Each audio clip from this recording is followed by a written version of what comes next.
Hello everyone.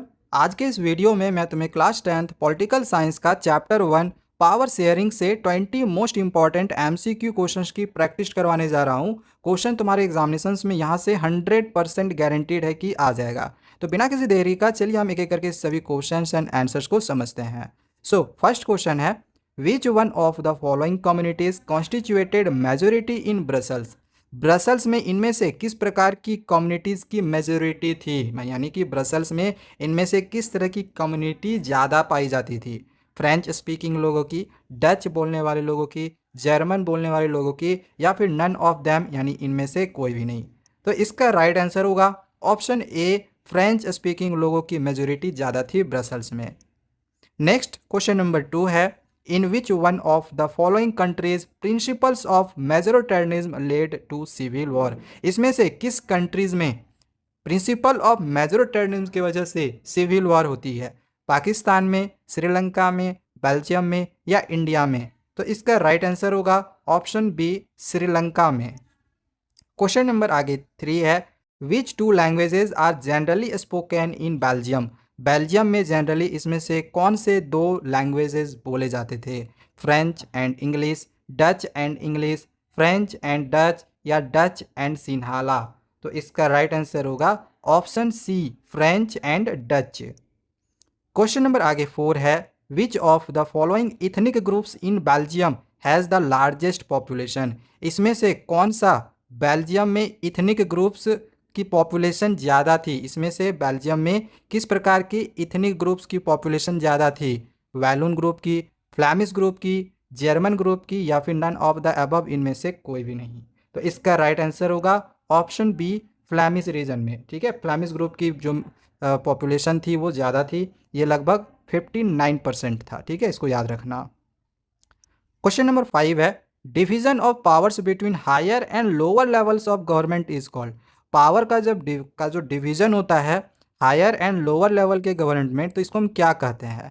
Horizontal distribution, parallel distribution, vertical division या फिर diagonal division. तो इसका राइट आंसर होगा option C, vertical division.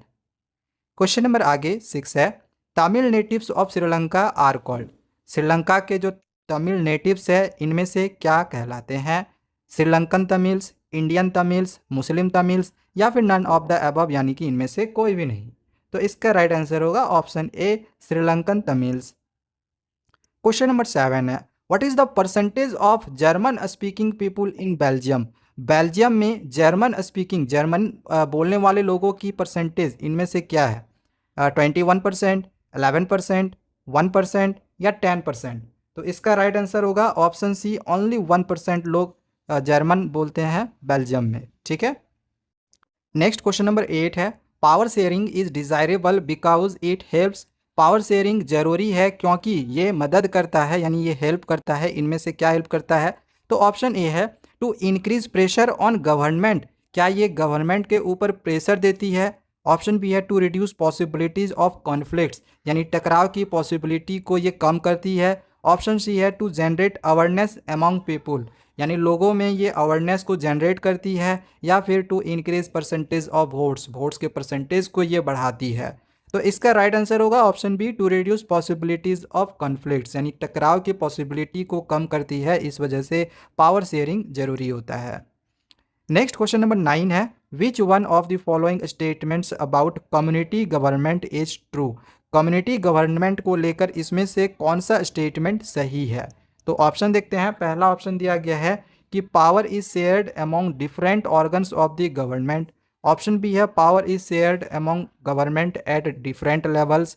Option C है, power is shared by different social groups. या फिर option D, power is shared by 2 और more political parties. तो इसका राइट आंसर होगा option B, power is shared by different social groups. Next question number 10 है, in which of the following year Sri Lanka emerged as an independent country. इसमें से किस year में श्रीलंका को इंडिपेंडेंट कंट्री की तरह से वो एक तरह से वो उभरा था।